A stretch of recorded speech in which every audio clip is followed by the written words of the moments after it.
Boa noite, que a graça e a paz do nosso Senhor e Salvador Jesus Cristo seja com todos. É com muito contentamento que nós estamos aqui novamente para podermos cultuar ao Senhor. Já celebramos a Deus com esse cântico e agora é o momento de voltarmos à palavra de Deus. Por que voltarmos? Porque na quinta-feira eu propus pensar sobre um momento determinante na vida de Saulo, que depois se tornou Paulo, apóstolo do nosso Senhor e Salvador Jesus Cristo, o maior apóstolo, o maior missionário do cristianismo. E eu quero, com base no mesmo texto, dar continuidade a essa reflexão. Eu gostaria de que você acompanhasse a leitura do texto que está em Atos dos Apóstolos, capítulo 9. Nós temos o seguinte registro a partir do primeiro versículo. E Saulo, respirando ainda ameaças e mortes contra os discípulos do Senhor, dirigiu-se ao sumo sacerdote e pediu-lhe cartas para Damasco, para as sinagogas, a fim de que, se encontrasse alguns deste caminho, quer homens, quer mulheres, os conduzisse presos a Jerusalém. E indo no caminho, aconteceu que, chegando perto de Damasco, subitamente o cercou um resplendor de luz do céu.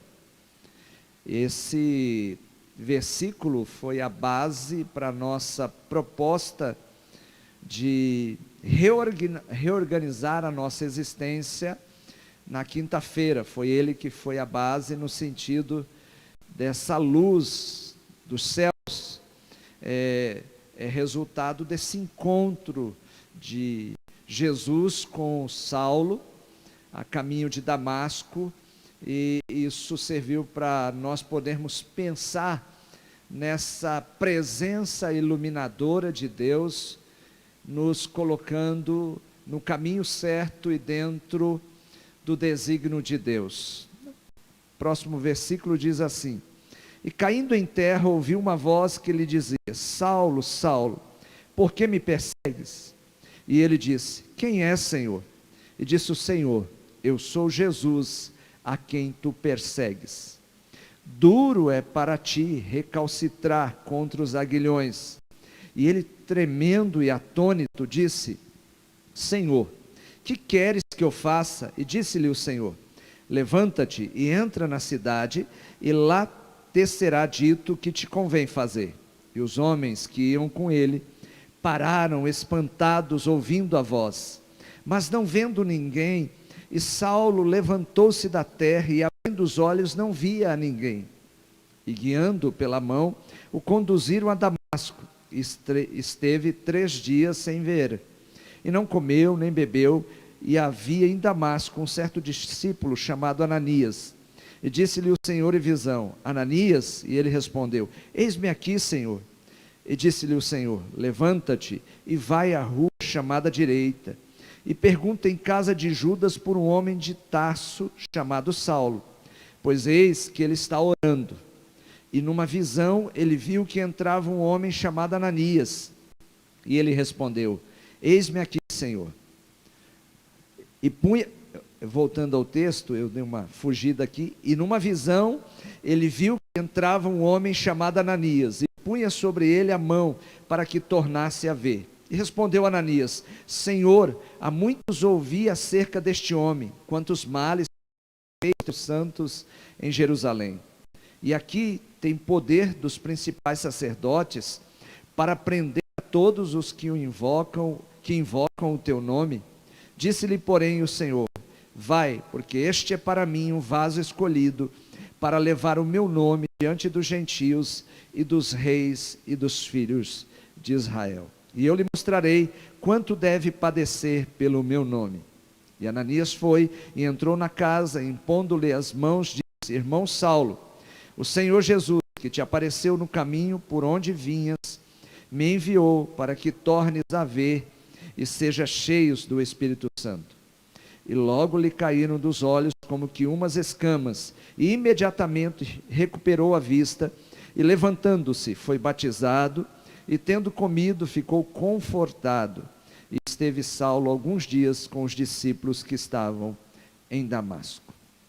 Como disse aos irmãos e irmãs, na semana passada, promovemos um pensar com base nesse texto, sustentado por esse encontro divino, promovido por Jesus, com esse homem que Deus tinha estabelecido uma trajetória de vida, que ele pudesse sofrer pela causa, ser perseguido pela causa, e expandir o reino de Deus, mas naquele exato momento, era alguém que estava perdido na sua religiosidade morta, que não conseguia identificar Jesus como Messias, como Salvador, como cumprimento das promessas feitas no Antigo Testamento, pelos profetas e por todos aqueles que anunciavam o Salvador de Israel como enviado de Deus.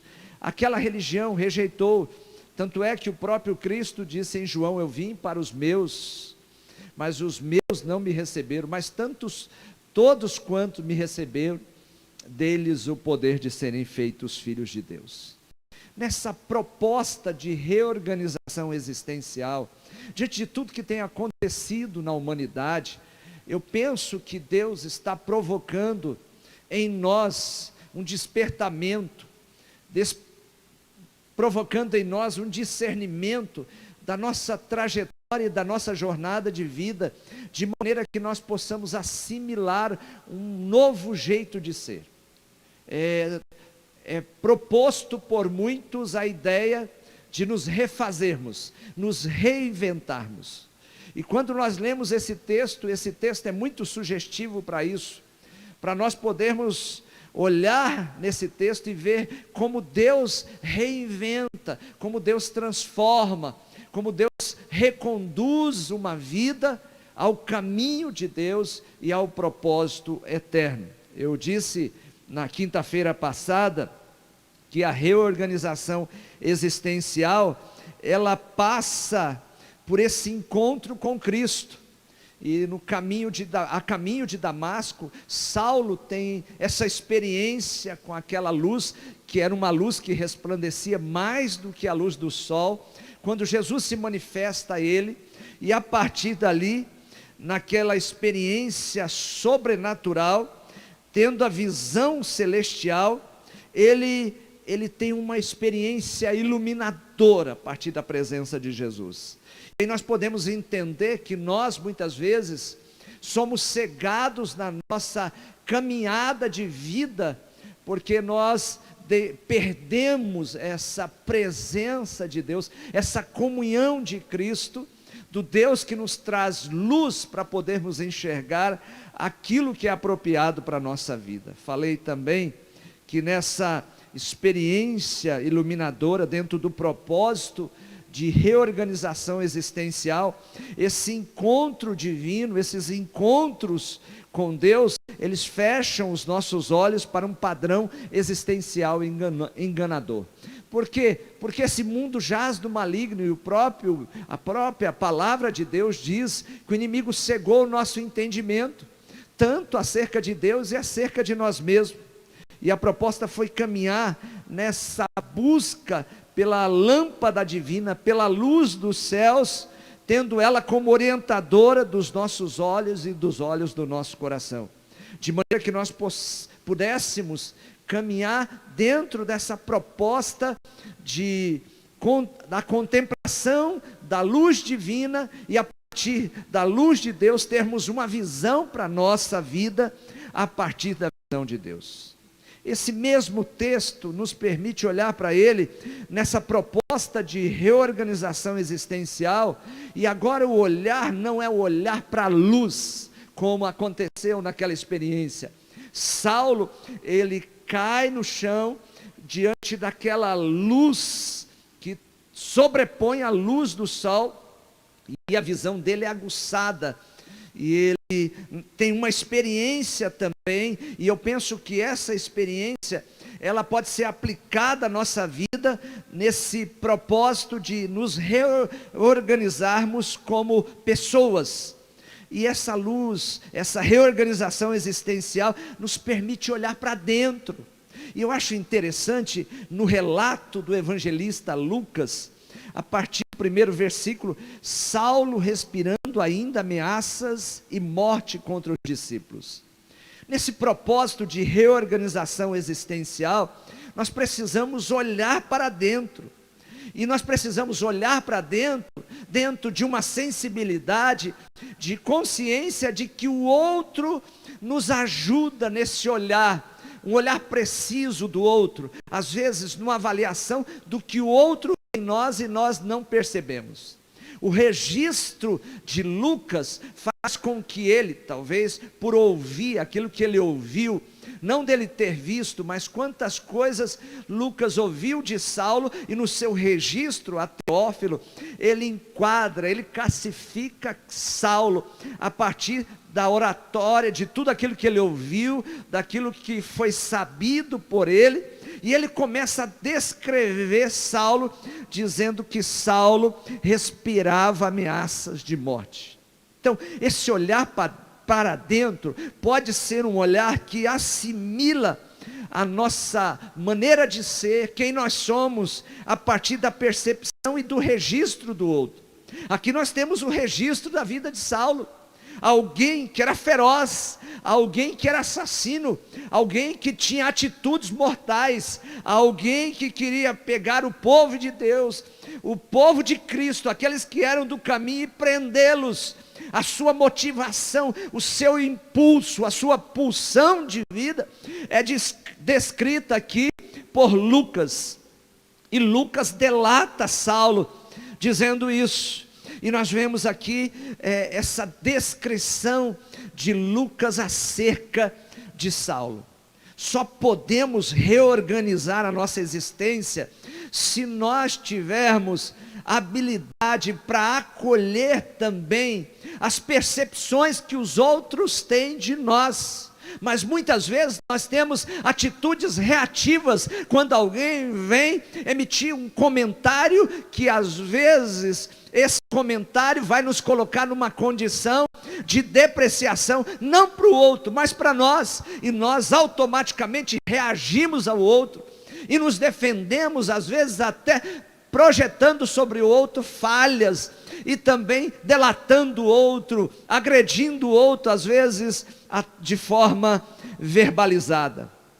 E ele descreve Lucas como, descreve Saulo como alguém que tinha adversários, alguém que tinha inimigos, e os inimigos eram os discípulos de Cristo, e ele não sabia que perseguindo os discípulos de Cristo, ele estava perseguindo o próprio Cristo. Olha a percepção que nós podemos arrancar desse texto.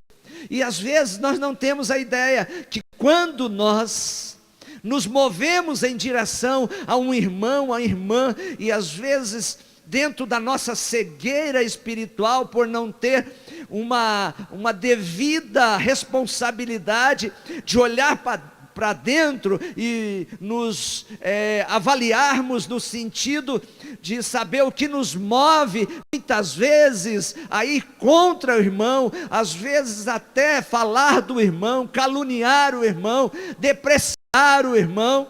Muitas vezes nós não entendemos que nós estamos indo contra o próprio Cristo. E como é bom quando nós amadurecemos, quando nós crescemos, de maneira que nós aceitamos quando o outro, bondosamente e com uma crítica positiva, contribuindo para o nosso crescimento pessoal, ele nos classifica, ele nos ajuda a perceber aquilo que nós não percebemos. E Lucas faz uma descrição. Alguém que tinha adversário, alguém que ameaçava, alguém que desejava prender as pessoas. É interessante compreender que nesse processo de reorganização existencial, nós precisamos olhar para dentro, precisamos olhar para Deus, precisamos olhar para Cristo, precisamos ter uma visão apropriada da visão que Deus tem para a nossa vida, mas nós temos que ter coragem de permitir que os outros também contribuam nesse processo de nós responsavelmente, nós maduramente, nesse processo de desenvolvimento, possamos ser colocados sob a análise do outro. Quantas pessoas não crescem na vida, e quantas pessoas vão passar toda a sua trajetória de vida sem amadurecer, sem se desenvolver. Quando nós temos uma experiência cristã, Deus nos chama para o crescimento, e o crescimento é doloroso, porque o crescimento, ele vai nos revelar, vai revelar realmente quem nós somos. Deus tinha um olhar para o futuro daquele homem. Deus via aquele homem como instrumento valoroso para a sua obra, para ele mesmo, para a ação dele, do próprio Deus na vida daquele que seria o maior missionário. Mas naquele exato momento, o que Deus estava vendo era alguém que era um assassino, era um perseguidor, era alguém movido pela violência, pela agressividade. E Lucas, ele registra isso, e a partir do registro e da descrição de Lucas, nós conhecemos quem era esse homem, que depois vai passando por essa experiência tão linda. O que o outro diz sobre nós pode ser uma maneira de conhecer-nos melhor. Podemos ter consciência das nossas motivações maléficas. Quantas vezes nós não conseguimos agasalhar auditivamente aquilo que o outro está dizendo, está sendo espelho para nós e devolvendo a nós quem nós somos. Se você quer reorganizar a sua existência, nesse momento onde Deus está parando a humanidade, onde Deus está nos parando, permita que algumas pessoas possam dizer para você, pessoas que você sabe que amam você e que não terão medo de poder dizer a verdade sobre você, não os bajuladores, mas tenha você coragem de poder ser tratado. Quando nós temos essa disposição de sermos discípulos, de podermos evoluir na nossa espiritualidade com Deus, como bons cristãos, nós precisamos fazer a seguinte pergunta, perguntar para pessoas que realmente vão ser sinceras, autêntica conosco: quem eu sou para você? O que você vê em mim que eu preciso crescer, que eu preciso melhorar? Quais são os meus pontos fracos? Onde eu preciso me desenvolver? Não tem como nós nos reorganizarmos existencialmente se nós não nos submetermos a essa avaliação descritiva, não só daquilo que é bonito, que é belo, e como é fácil nós nos cercarmos de pessoas que sempre vão estar falando coisas boas conosco, concordando de nós, mas como é difícil nós podermos aceitar quando alguém vem falar algo e que é plena verdade sobre a nossa vida. Sabe, Salomão diz que melhor são as feridas feitas do que os beijos fraudulentos. Às vezes alguém feriu você, mas não foi por maldade, foi com o intuito de ajudar você no seu processo de avanço e de progresso existencial. Foi para que você amadurecesse, foi para que você crescesse. Então, nesse processo de nos reorganizarmos, nós precisamos buscar, nos colocar na frente de quem nós somos, olhar para nós mesmos e também nos colocar na frente daqueles que vão denunciar aquilo que é feio, aquilo que é reprovável na nossa vida. Quando eu olho para esse texto e analisando o texto, eu não vejo somente Lucas descrevendo quem era Saulo, mas eu vejo ele também apontando aquilo que tomava conta e movia Saulo. Nós precisamos, nessa análise pessoal, nesse olhar para dentro e nessa proposta de nos reorganizarmos, de lidarmos com as nossas disfunções, com as nossas distorções, com os transtornos que nós temos na nossa caminhada, poder considerar as nossas ocupações. Na reorganização existencial, nós precisamos considerar que muitas vezes temos ocupações. O texto diz que Saulo pediu carta para as sinagogas de Damasco, a fim de que, caso achasse alguns que eram do caminho, assim homens como mulher, os levasse presos para Jerusalém. Saulo estava ocupado. E aí nós precisamos entender que muitas vezes as ocupações, e nós nos apegamos às ocupações para fugir de nós mesmos. Quantas pessoas sempre elas estão na ativa, elas são movidas pela tirania da urgência, sempre elas precisam estar fazendo algo, porque elas não suportam ter um tempo para elas mesmas, para elas poderem assimilar quem elas são, para elas poderem fazer uma visita na interioridade dentro delas e avaliarem o seu coração, os seus conteúdos interiores. Saulo tinha as suas ocupações, nós temos as nossas ocupações, e quantas vezes essas ocupações vão tomando todo o nosso tempo e que vão nos distanciando de Deus e de nós mesmos. Você só será uma pessoa melhor, só será uma pessoa mais ajustada, só será uma pessoa transformada quando você der tempo para que você possa se refazer, que você possa olhar para dentro de você e que você possa perceber dentro da sua capacidade analítica aquilo que é bom, aquilo que é apropriado, mas aquilo que Deus reprova, aquilo que é desprezível, aquilo que é lixo na sua vida e que não serve para você ser uma pessoa melhor. As muitas ocupações podem nos distanciar, e agora nós estamos vivendo um período onde é feita uma proposta de distanciamento social. O grande problema e o maior desafio não é o distanciamento social. O grande desafio, o objeto de estudo, de investigação, é o distanciamento pessoal. Nós nos perdemos de nós mesmos. E às vezes não entendemos, não percebemos o que nós estamos produzindo como pessoas. Aquele homem, aquele jovem, melhor dizendo, era alguém que tinha crescido conhecendo a palavra de Deus, conhecendo a Torá, as Sagradas Escrituras.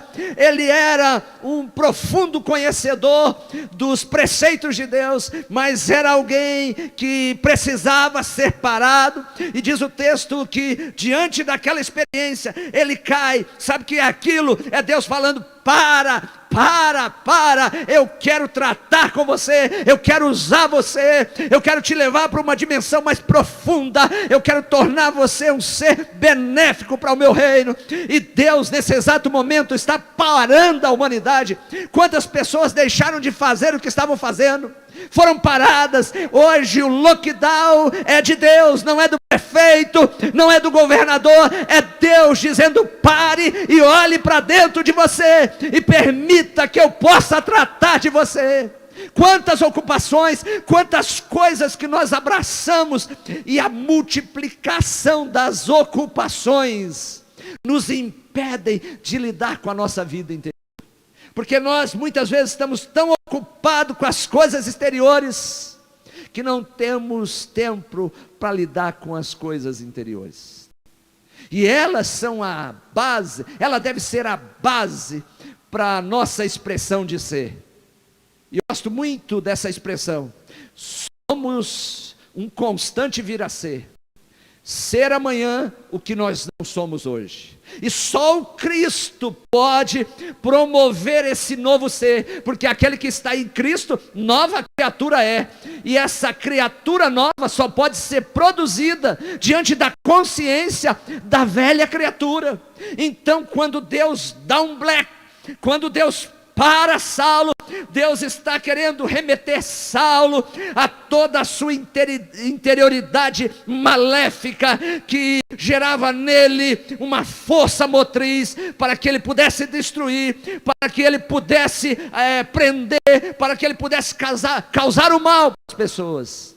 Mas naquele dia, Deus promove uma possibilidade de uma reorganização na sua trajetória existencial. E é isso que Deus quer fazer com você. Primeiro, só é possível nos reorganizarmos existencialmente a partir da visão de Deus, da contemplação da majestade, da santidade, da glória de Deus, da iluminação e da lâmpada divina. Mas isso não é suficiente. Deus quer que nós olhemos para dentro de nós e confessemos a nossa miserabilidade de sentimentos, de pensamentos, de desejos, de vontades que muitas vezes estão encharcados pelo desejo transgressor, pela pecaminosidade, pela iniquidade, e Deus quer nos purificar, quer nos limpar, mas nós precisamos que isso seja identificado. Quantas pessoas multiplicam as suas ocupações para não passarem muito tempo com elas mesmas? Eu costumo dizer aos casais, numa proposta até um pouco divertida, de dizer o porquê que a gente se casa. Nós geralmente procuramos alguém para estar ao nosso lado, desejamos ter alguém ao nosso lado. E por que muitas vezes nós desejamos isso? Para que esse alguém nos suporte, porque nós não suportamos a nós mesmos, e queremos impor o outro a disposição e o vigor para suportar quem nós somos. Por isso que o casamento é revelador, e o outro sempre vai mostrar para nós quem nós somos. E quantas vezes nós precisamos reconhecer que nós nos ocupamos, quantas pessoas nesse exato momento estão ocupadas com trabalhos, com tantas formações, e às vezes elas não precisam disso, e nessa correria, essa sociedade consumidora, nós vamos sendo consumidos por tantas coisas e impomos isso aos nossos filhos. Essa sociedade, ela vai gritando no nosso coração que nós precisamos fazer isso, nós precisamos fazer isso, nós precisamos estar ocupados disso. E vem sobre nós tanta ocupação que há um peso, há uma opressão, há uma sobrecarga sobre nós. E quantas vezes isso não permite que nós possamos identificar as nossas disfunções interiores. Estamos tão voltados para fora de nós, que nem percebemos que vamos respondendo à vida de maneira tão disfuncional e doentia. Muitas vezes temos vigor físico, mas a nossa mente é doentia. Muitas vezes temos força exterior, mas o nosso cérebro não raciocina direito. Pedimos nesse texto a direção de Deus, e lendo esse texto, pensando nesse texto, vemos também, ao olhar para esse texto, que as ocupações nos levam muitas vezes a ser movidos por interesses terrenos, que absorvem o nosso espírito, e o nosso espírito não tem mais vigor, o nosso espírito não tem mais força, e não aceitamos desta maneira a luz da verdade, que sinaliza para nós, ela nos mostra, e de maneira realista, verdadeira, tudo aquilo que está à nossa volta, e que está nos prejudicando, mas que está nos dominando, pois ela levanta uma poeira. Esse interesse terreno, ele vai sufocando, ele vai reprimindo, ele vai espremendo o nosso espírito, e nós passamos a decidir na carne, passamos a decidir por meio de uma cegueira promovida por uma poeira levantada pelos ventos das tentações que nos enceguece. Vivemos num mundo onde as pessoas estão cada vez mais cansadas, sobrecarregadas, tentando atender às exigências desse mundo perverso e doentio. Nunca vivemos com tantos tantos acessos, com tantas possibilidades de viajar, de ter momentos de prazer, de poder acessar a tantas coisas que no passado não tínhamos, mas nunca vimos uma sociedade tão angustiada, uma sociedade tão transtornada, tão ansiosa, tão depressiva, tão insatisfeita, porque ela é movida por esses estímulos externos que vão trazendo danos para a sua interioridade.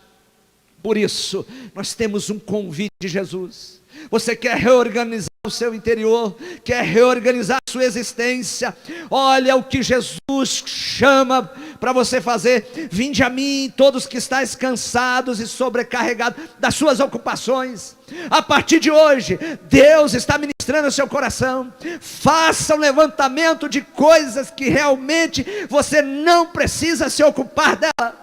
Quantas pessoas ocupadas nas redes sociais, perdendo parte do seu bom tempo. Quantas pessoas preocupadas com tantas coisas que não vão acrescentar, não vão beneficiar a vida e a sua trajetória. Por isso Jesus diz: vinde a mim todos que estáis cansados e oprimidos, e eu vos aliviarei. O Senhor Jesus, aquele que se encontrou com Saulo, quer trazer alívio para a sua vida, para a nossa vida.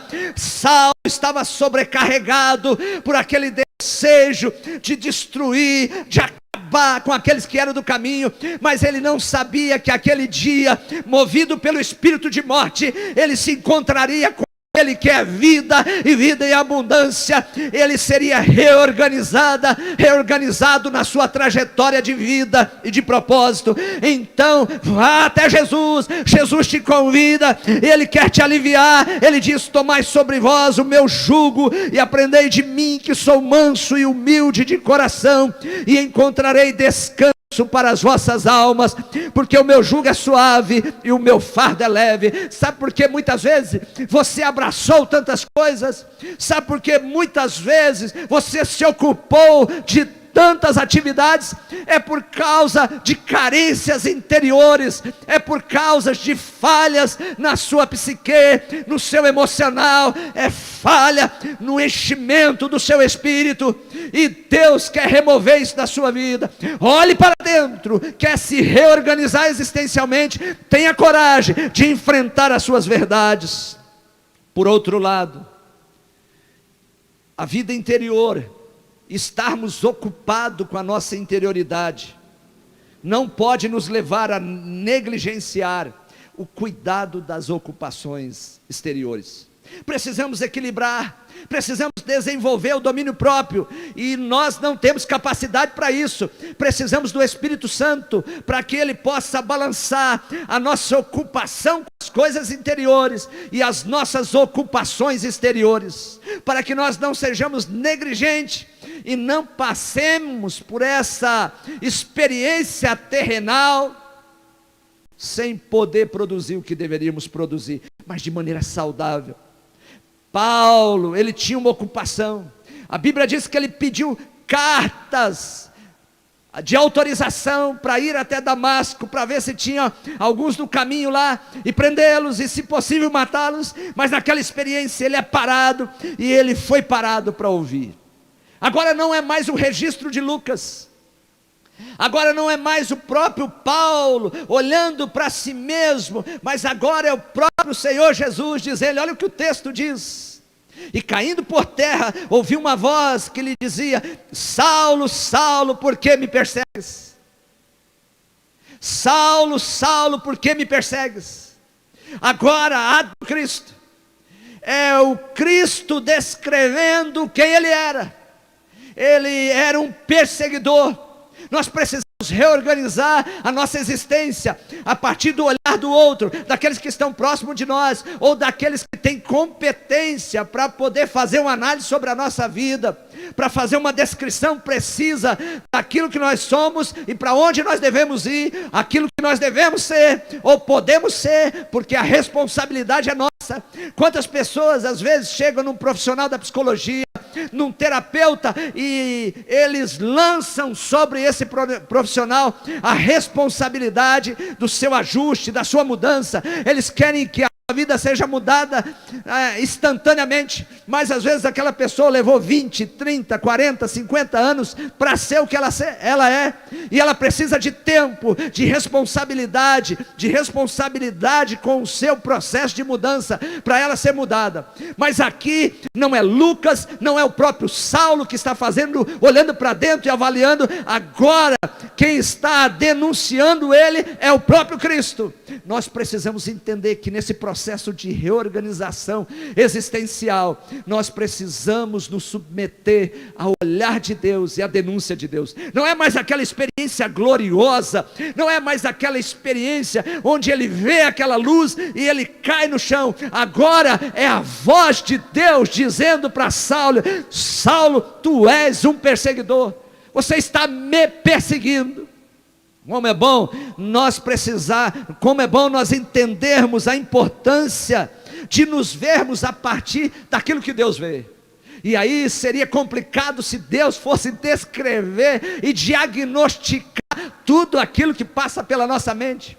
Pasme, meu irmão, se você fosse no laboratório de Deus e Deus fizesse lá um laudo de tudo aquilo que está no seu coração, como você passaria por uma experiência assustadora, de Deus descrevendo tudo aquilo que está no meu e no seu coração. Somos pecadores, somos rebeldes, somos desobedientes, somos incrédulos e tantas outras coisas. Por isso que eu penso que nesse processo de reorganização existencial, nós precisamos nos submeter à ótica divina e os apontamentos de Deus. Eu acho lindo quando Jesus diz assim: Saulo, Saulo. Ele não diz assim: Saulo, pare com isso. Ele diz assim: Saulo, por que me persegues? Por que você está fazendo isso, Saulo?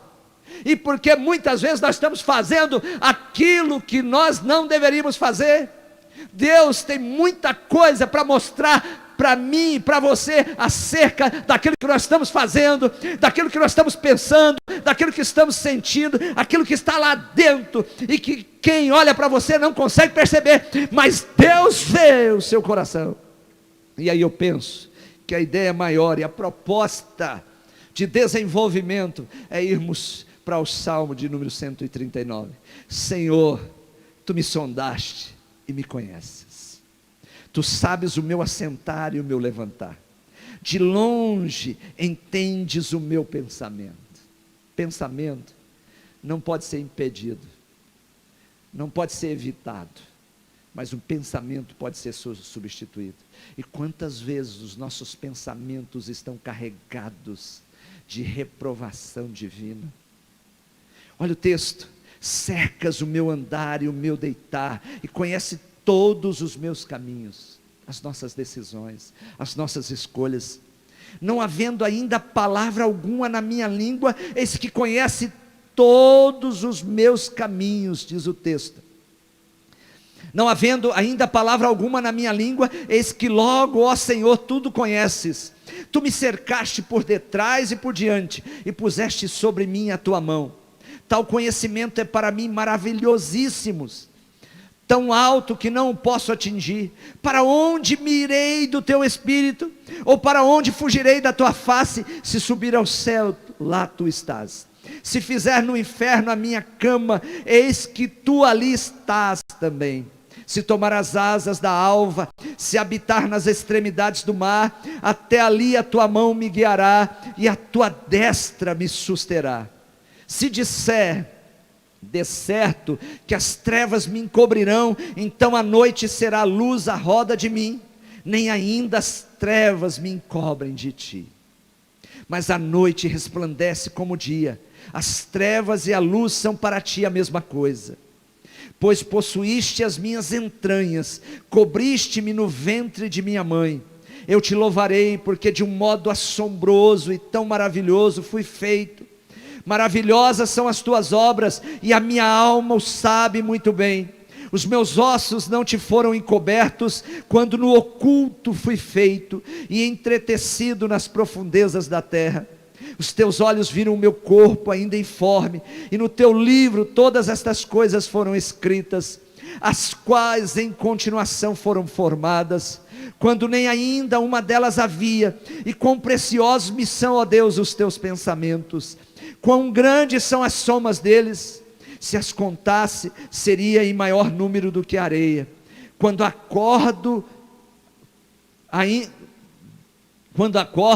ainda estou. Ó Deus, tu matarás de certo ímpio. Apartai-vos, portanto, de mim, homens de sangue, pois falam malvadamente contra ti, e os teus inimigos tomam o teu nome em vão. Não odeio eu, ó Senhor, aqueles que te odeiam, e não me aflijo por causa dos que se levantam contra ti.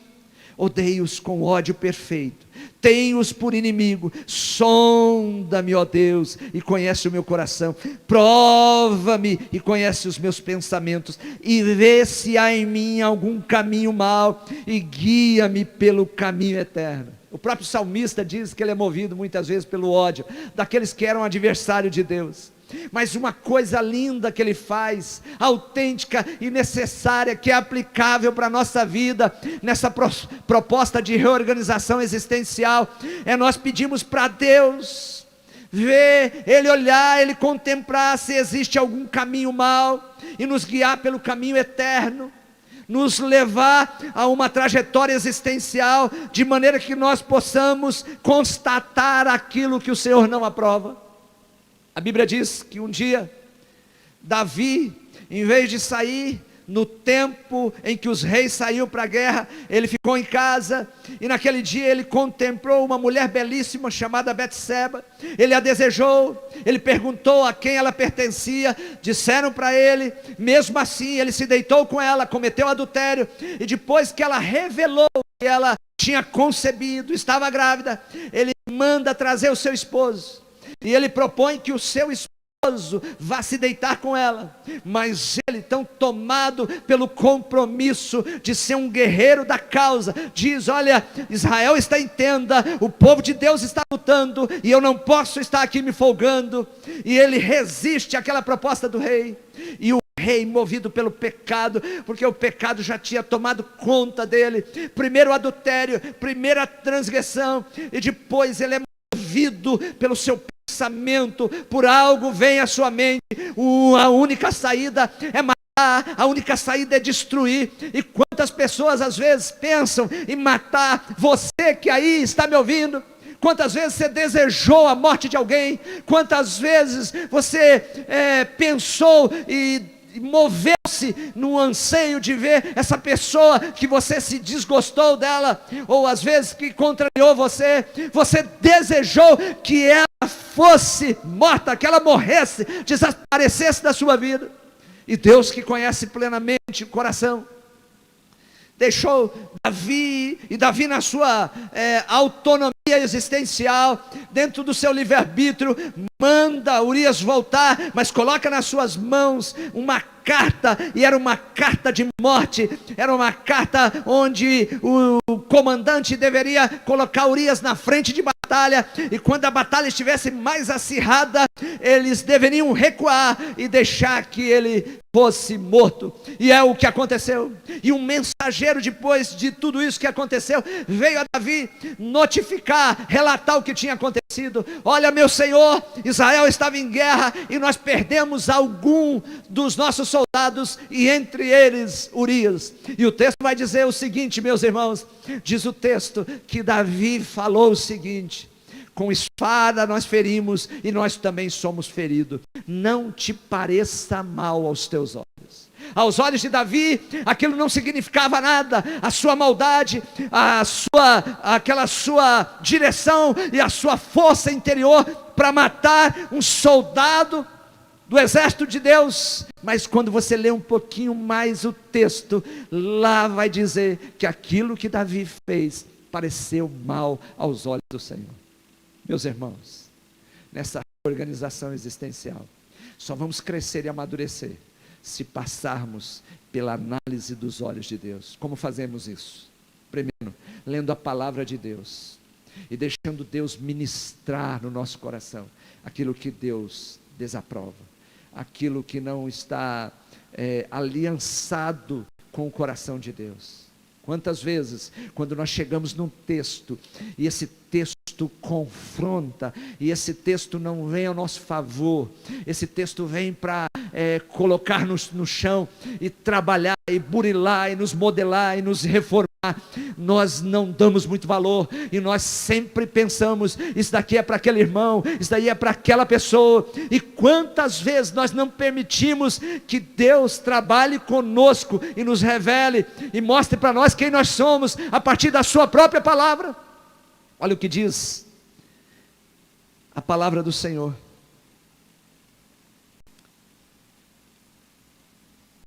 Romanos 5,12. Portanto, como por um homem entrou o pecado no mundo, e pelo pecado a morte, assim também a morte passou a todos os homens, por isso que todos pecaram. Porque até a lei estava o pecado no mundo, mas o pecado não é imputado não havendo lei. No entanto, a morte reinou desde Adão até Moisés, até sobre aqueles que não tinham pecado, a semelhança da transgressão de Adão, o qual é a figura daquele que havia de vir. Mas não é assim o dom gratuito como ofensa, porque se pela ofensa de um morreram muitos, muito mais a graça de Deus, e o dom pela graça, que é de um só homem, Jesus Cristo, abundou sobre muitos, e não foi assim o dom como ofensa, por um só que pecou, porque o juízo veio de uma só ofensa, na verdade para a condenação, mas o dom gratuito veio de muitas ofensas para a justificação. Porque se pela ofensa de um só a morte reinou por esse, muito mais os que recebem a abundância da graça e o dom da justiça reinarão em vida por um só, Jesus Cristo. Pois assim como por uma só ofensa veio o juízo sobre todos os homens para a condenação, assim também por um só ato de justiça veio a graça sobre todos os homens para a justificação de vida. Porque como pela desobediência de um só homem muitos foram feitos pecadores, assim pela obediência de um muitos serão feitos justos. Quando nós olhamos para a Bíblia, nós vemos que a Bíblia revela que nós somos pecadores e desobedientes diante de Deus. Mas é importante, nessa reorganização existencial, podermos considerar quem somos. E aí nós temos uma série de estudos, de linhas, de pensamentos, que vem o homem de várias maneiras. A linha instintiva vê o homem dirigido por instintos, que age instintivamente, que luta, que foge, que procura alimento e gratificação nas suas interações. Na visão comportamental, o homem é um ser condicionado ou programado. Dentro da visão potencial, positivista, o homem é intrinsecamente bom, tem em si mesmo tudo quanto necessita para resolver os seus problemas. Na espiritualista, o homem é um ser à mercê de todos os espíritos. Mas na visão bíblica, o homem é pecador, porque por meio de o pecado entrou no homem, entrou na raça humana. O pecado me atingiu, o pecado te atingiu, mas esse mesmo homem que é pecador, pelo ato de uma única pessoa, pelo sacrifício de Jesus, ele pode se tornar santo. Naquele exato momento, na vida de Saulo, Deus estava lidando com assassino, com perseguidor. Jesus estava lidando com alguém que ameaçava, que conspirava contra o próprio Cristo, mas Jesus via ele como um instrumento precioso. Nessa reorganização organizacional, existencial, não importa como você vai se ver, não importa como as pessoas vão te ver, não importa como Deus vai te ver, ou como a Bíblia vai descrever você. É importante que você assimile a verdade acerca de você, mas importa que Deus quer você do jeito que você está, não para que você mantenha-se como é, mas para que Deus leve você a ser aquilo que Ele idealizou para você. Deus tem um projeto de santidade, Deus tem um projeto de pureza para a sua vida, e nessa reorganização existencial, você precisa passar pelo crivo dos olhos de Deus. Às vezes você rejeita o olhar e a descrição e os registros e o apontamento de pessoas. Às vezes você não aceita olhar para dentro de você mesmo.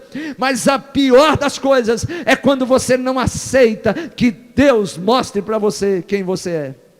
A Bíblia diz em 2 Coríntios capítulo 5, versículo 17: assim que se alguém está em Cristo, nova criatura é, as coisas velhas já passaram, eis que tudo se fez novo. Nesse período que nós estamos vivendo de impacto na humanidade, onde Deus está promovendo muitas vezes um lockdown, Deus está querendo que nós possamos nos reorganizar na nossa vida, na nossa forma de ser, e isso a partir da visão dele para nós. Qual a visão de Deus para a sua vida? Mas também Deus quer que você, nesse distanciamento social, se aproxime de quem você é. Não negue quem você é, aceite a verdade sobre você mesmo, aceite aquilo que os outros dizem sobre você, amadureça, cresça. Se você não tiver habilidade e disponibilidade para poder olhar para dentro, você nunca vai mudar, e você vai viver uma vida reducionista, medíocre, miserável. Abra-se para crescer. Quantas pessoas hoje, nesse período, elas não conseguem ficar sozinhas com elas mesmas, e elas precisam entrar, às vezes numa live, elas precisam procurar a próxima notícia, elas não veem a hora de se ocupar com o trabalho. Agora é hora de você se ocupar com você mesmo. Deus parou você, para que você pudesse olhar para dentro de você, e deixar Deus trabalhar dentro de você, e arrancar os males que às vezes se assenhoreiam de você. Porquanto, olha o que diz a palavra do Senhor: se alguém está em Cristo, nova criatura é. Somos muitas vezes, aos olhos de Deus, desobedientes, somos idólatras, às vezes somos orgulhosos. Você imagina Deus olhando para você e dizendo assim: você é orgulhoso? Preste bem atenção que Deus avalia os seus, e Deus se satisfaz quando nós estamos no estado que Deus aprova. Diz a Bíblia que um dia os filhos de Deus foram diante de Deus, e diz que Satanás também foi diante de Deus, e ele pergunta para Satanás: de onde vem? E ele diz: olha, eu estou passeando na terra, eu estou andando pela terra. E ele disse assim: tem visto meu servo Jó? E Deus faz uma descrição de Jó: meu servo é temente, meu servo, ele é alguém íntegro, é alguém que se desvia do mal. E Satanás, ele se levanta com tudo para poder roubar essas virtudes de Jó e essas qualidades de Jó. Talvez até aqui você tenha sido um idólatra. Talvez eu estou falando com um adúltero aí do outro lado. Talvez eu estou falando com um prostituto aí do outro lado. Talvez eu estou falando, e Deus está falando com alguém que é um fofoqueiro, um caluniador, um invejoso. E muitas vezes a gente tem dificuldade de ver isso na nossa vida. É muito fácil nós vermos isso na vida do outro, mas deixa Deus mostrar para você quem você é para Ele. Saulo ouviu de Jesus: Saulo, Saulo, por que me persegues? Por que você faz isso? E porque muitas vezes nós não aceitamos Deus trabalhar com o nosso eu. Quando Jesus chama os seus discípulos para subir para Jerusalém, eles chamam para eles subirem para negar a si mesmo. E Jesus diz: quem quer vir após mim, negue-se a si mesmo. Não é possível reorganizarmos a nossa vida se não negarmos, não crucificarmos isso que nós somos. E muitas vezes Deus nos vê como Pedro. Diz a Bíblia que um dia Deus intercedeu, Jesus intercedeu por Pedro, porque ele sabia que Pedro ia pisar na bola. Quantas vezes você é esse Pedro? Jesus olha para você, e às vezes você está no louvor, e às vezes você está cantando, está exaltando a Deus, você está no meio dos irmãos, e todo mundo acha que você é santo, que realmente você tem uma vida aprovada por Deus, mas na hora que você deve confessar o Deus que você serve, você nega Ele. Pior ainda, quando Jesus estava celebrando a ceia, diz a Bíblia que Jesus aponta que no meio deles havia um traidor. Quantas vezes Deus pode olhar para mim e para você e ver-nos como traidor? Pessoas infiéis, pessoas que não estão vivendo no padrão e na dimensão de Deus. O homem foge de Deus, pois tem medo de ficar assombrado sobre si mesmo. Quanto mais nos aproximarmos de Deus, Deus vai nos mostrar quem nós somos. Meus irmãos, estou lendo um texto, eu estou lendo um livro, e esse livro tem me jogado no chão, tem me amassado, tem me chacoalhado. E eu, nas minhas caminhadas de orações matutinas, e esses dias eu estava caminhando das 6 às 7 da manhã na minha maratona de oração, e eu batia no peito, e eu confessava para Deus tudo aquilo que Deus tinha mostrado. Quantas vezes precisamos fazer isso? Quantas vezes Deus vai mostrar para você violência, agressividade, maldade, cobiça, inveja, maledicência, adultério, coisas que precisam ser tratadas na nossa vida. E aí, eu quero concluir que nesse dia, nesse encontro, foi registrado por Lucas o evangelista, como um homem que respirava a ameaça de morte, como um homem que era movido pela pulsão de morte, de matar, de perseguir, de prender e de destruir. Esse mesmo homem, depois dessa experiência com Jesus, e na sua trajetória de vida, vai reorganizando a sua vida, de maneira que ele chega em Gálatas capítulo 2, versículo 20, ele diz o seguinte: já estou crucificado com Cristo, e vivo não mais eu, mas Cristo vive em mim, e a vida que agora vivo nesse corpo, na carne, vivo-a pela fé do Filho de Deus, o qual me amou e se entregou a si mesmo por mim. Um dia um assassino, um dia um malfeitor, depois da experiência com Jesus, passa a viver debaixo da visão de Deus. Olha para dentro, permite que Deus trabalhe na sua interioridade, crucifica o seu eu, e chega o momento da vida dele, que ele diz assim: em nada tenho a minha vida por preciosa, a não ser que cumpra o ministério que recebi do Senhor Jesus. Que nessa reorganização existencial, nós possamos adotar um estilo de vida, crucificando o nosso eu pecaminoso, nosso eu transgressor, e tendo coragem de enfrentar as nossas verdades, para que nós possamos, dentro do tempo que Deus nos der ainda, nessa experiência terrenal e humana, para que nós possamos ter uma existência ajustada e abençoada por Deus e saudável. Vamos orar. Pai, obrigado porque a Tua palavra é muito rica e nos permite, a partir da leitura dela, extrair não só o conhecimento do acontecimento registrado, não só, ó Deus, o entendimento do texto e daquilo que o texto quer nos dizer, mas também a Tua palavra permite nós aplicarmos aquilo que salta dela e que podem ser fatores motivadores para nós assumirmos uma mudança. Senhor, trabalha no nosso coração. Nós precisamos nos reorganizar. Quantas pessoas, ó Deus, vivendo uma vida tão, ó Deus, disfuncional, debaixo de um transtorno, debaixo, ó Deus, de uma pecaminosidade, de algo reprovável pelo Senhor. Nós pedimos, ó Deus, que o Senhor nos dê coragem para olhar para dentro de nós mesmos e reconhecermos o quanto nós precisamos do Senhor, o quanto nós precisamos ser transformados. Ó Deus, abençoa as pessoas que ouviram essa mensagem e que elas possam, ó Deus, crescer no processo de transformação espiritual, sendo a cada dia pessoas melhores, por causa da intervenção dos céus na vida dela. Nós oramos e Te damos graça, em nome de Jesus. Amém. Amém. Vamos ouvir mais um louvor com a nossa irmã Rafaela, com o irmão Aí, com o Gustavo. Quero agradecer mais uma vez a todos aqueles que sempre estão aqui nos ajudando, missionário Jones, a Jéssica, Tamisa, e nós temos ali hoje de intercessora nossa irmã Kenfer. Que Deus abençoe vocês aí que estão nos assistindo. Compartilhe, Deus quer abençoar muitas vidas, muitas pessoas precisam reorganizar a sua existência. Louvemos ao Senhor.